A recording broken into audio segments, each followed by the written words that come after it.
morning, beloved saints. I wanted to share something that my son and I were talking about today, and it's amazing. Ever since he was little, he would say the most amazing, insightful things that I know only God can show these kids. And so today, when he came back, Jim is researching everything, and he thinks that the church really went astray, the Western church, and that they misunderstand a lot of the ancient Old texts, the Old Testament texts. And so he's researching a lot from the Jewish perspective what the types of writings were, what these things meant, and so forth. And he just wants better understanding, and that's fine. I do the same thing. I go back and say, what was agriculture like, and if it's about agriculture in the parable, or I'll say, what kind of helmet did they wear, if it's mentioning something I want to know, so I can see it in my mind, so I can relate to what these people saw and understand, what Jesus said and why more. And he came to me today, and I want to show you something. But he came to me today, and he goes, for instance, when Jesus was doing the Sermon on the Mount, people just don't understand him. And I said, why? Because I had never heard it this way before. I've always seen that if your eye offends, causes you to offend, pluck it out. If your hand causes you to sin, cut it off. As a way of saying your flesh is corrupt and you are nowhere near as righteous as you think you are in the sight of God. That your sin problem is bone deep. Okay, you need a whole new body, and you can do nothing in your flesh to please God at all. You cannot earn salvation through your own righteousness. This is filthy rags. Your problem is you need a rebirth, and that includes a new body. So, and in a way, and Jim saw that, but he also said, "Mom, think about it. He's mentioning, adultery, right? Sexual sin, and they made their women cover up head to toe, and in the Middle East, they still do. A lot of times, they would blame the woman for being assaulted, and they would have them cover everything." And he was like, well, rather than put these poor women in bondage and blame them, how about pluck out your own eye if you can't stand to look at somebody without committing adultery? And I was like, wow. And I was like, but how insightful. Something's causing you to sin. It's not you, it's the way she dressed, it's what she looks like. I can't control myself. Or I was tempted. Cut it off then. Your hand cause you're going to steal. You can't stand it. You're going to take it. Cut your hand off. And I had never seen anybody see it that way, but it was amazing. And I just like seeing things through different eyes. And so when we were talking about this, and he's like, I really would have liked to met him, and I was like, well, you will, like, but you know him here, and talk to him. Because when he was little, when I was in having real bad pain days, he'd go, we need to pray now, and he would talk to Jesus for me, and it would just, oh God, my eyes are gonna well up. So my sweet boy, my sweet boy. Uh, so we were also talking about why, because why did some of the Jews follow him, the apostles, and then others, they hated him. They wanted to kill him. Why did he want to kill him? He didn't do anything but good. And I said, well, honey, it tells us their deeds were evil. And they don't want to come to the light. But I can tell you it was more superficial than that. It was they were powerful. They liked their station. They liked being the mediator between the people and God, and all the benefits of rabbi, and the best seats and the clout and the finances that came with it, the blessings and everything. And when Jesus comes and it's like, all this got to go. You don't need all this. They didn't want that. They didn't want a new and better way.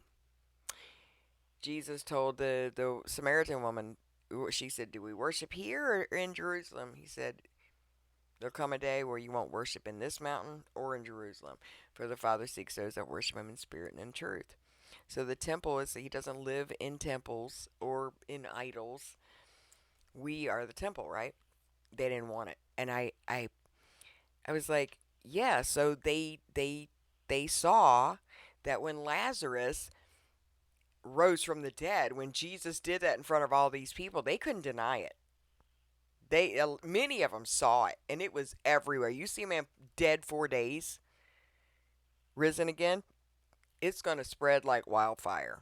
I mean, this isn't he was dead for a half hour. This 4 days dead and buried, starting to not smell too good, and everybody saw it, and they literally wanted to stop everyone from believing on him. Now, I guess they didn't realize they were trying to prevent literal salvation of all these people for their own selfish, status here on earth. And also, some of them wanted peace with Rome. They didn't want any kind of, attention in the streets, lest Rome blames them because they're the leaders. And Jim said, "Wait a minute, Mom. Why would they hate him? He did nothing but good. And doing that, he showed people that death is defeated. Like, you don't have to die. I've got power over death." And he was healing people and just forgiving people and just teaching to love people. So they had to kill him? And I was like, yeah, I guess it does sound crazy. He goes around teaching everyone, love people. Don't pay evil back. When your people hate you, bless them. So they had to put him to death. He's so sad. That's how dark this world is. And I see it a lot of times today. People see this with the pride parades. They think it's because they don't want to hear the good news. That's not it. It's because these guys make them mad because they're talking about what a sinner they are and they're condemned their whole lives. That's not why. It's the approach they have. It's the self-righteousness they exude that makes them repelled. Because I talk to people at the pride parades all the time and I give them the gospel. Sometimes they get annoyed because they think I'm going to condemn them, but once they see I don't do that, they're very kind. Um, but I just I just thought also another reason our faith is got to be amazing is because early on there was no benefit to conversion. Wait, he doesn't promise us a lot of money or success or we can achieve our stupid worldly dreams? Hmm. And we might get tortured and also killed? Yeah, sign me up. Like there was no benefit to conversion other than to know the Lord and because it's true. Because there was power, it was true. There was nothing in the early church to benefit. They rejoiced when they were beaten for his name's sake. Where have we gone? Where did that love for him go? This is why we have no power in the church. This wasn't going to be my message, but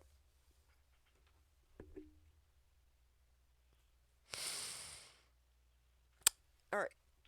I want to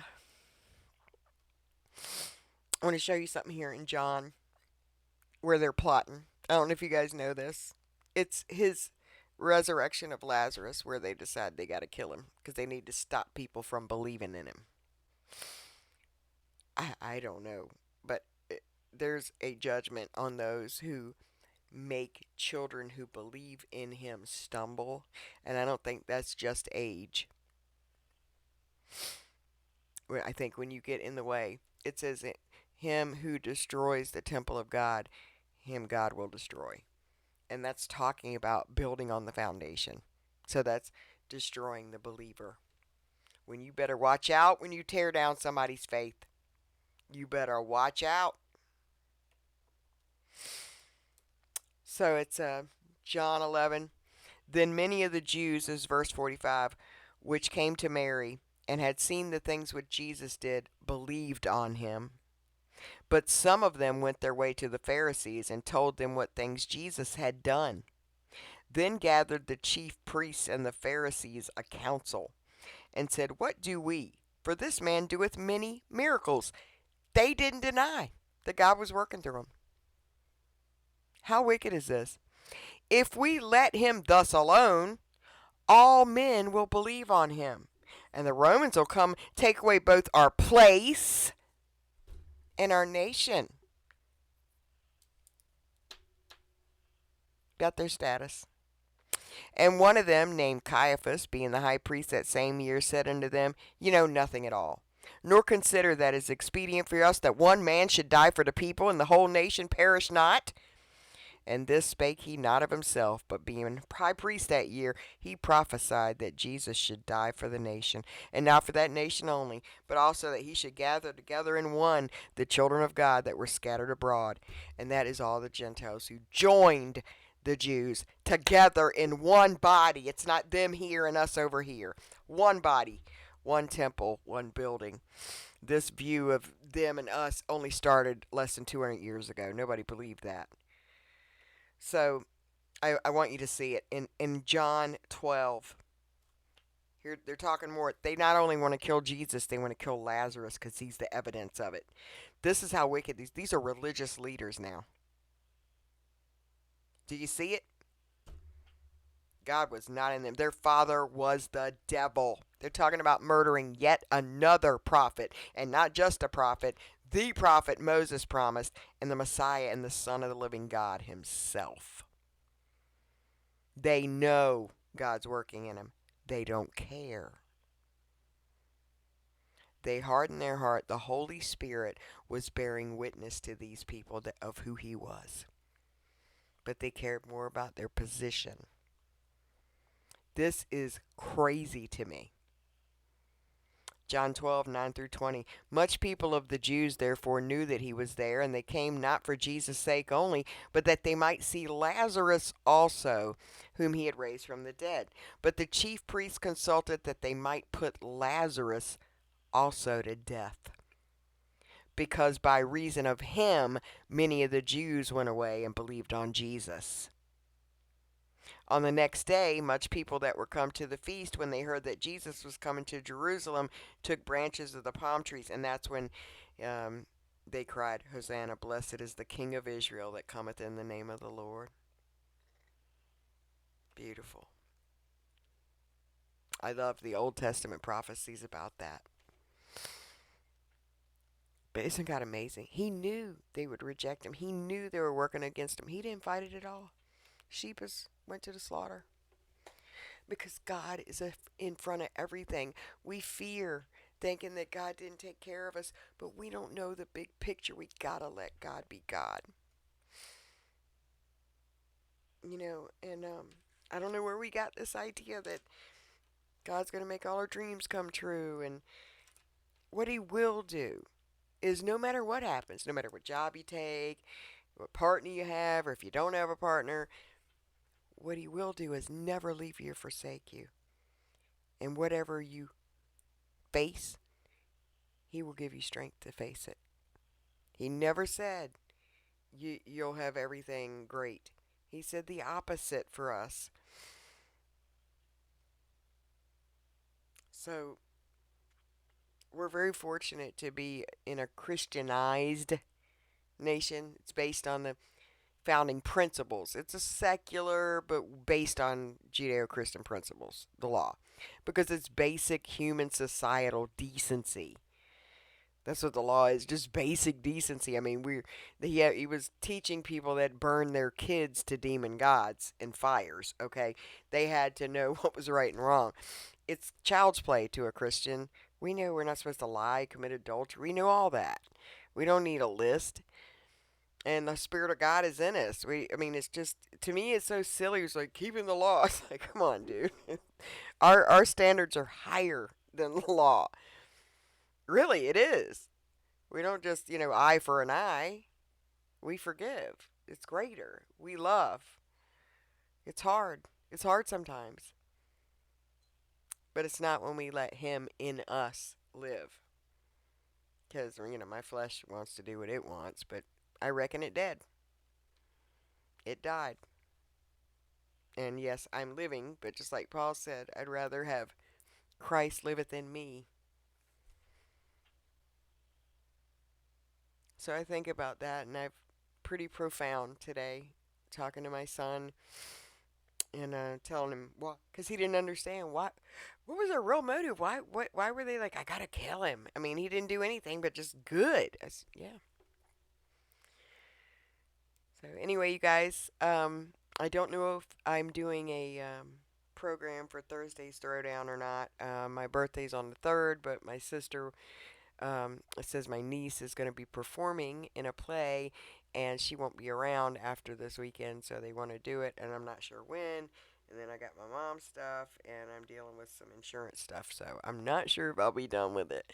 But even if it's just me, hanging out at 9 o'clock with you for an hour or so, I'll try to do it though. It won't be like an official, like have a guest and a big topic, but maybe just like open topic night where I'll hang out with you guys if you don't mind just talking to me for an hour or whatever. Okay, you guys. I hope you have a blessed day. God bless you.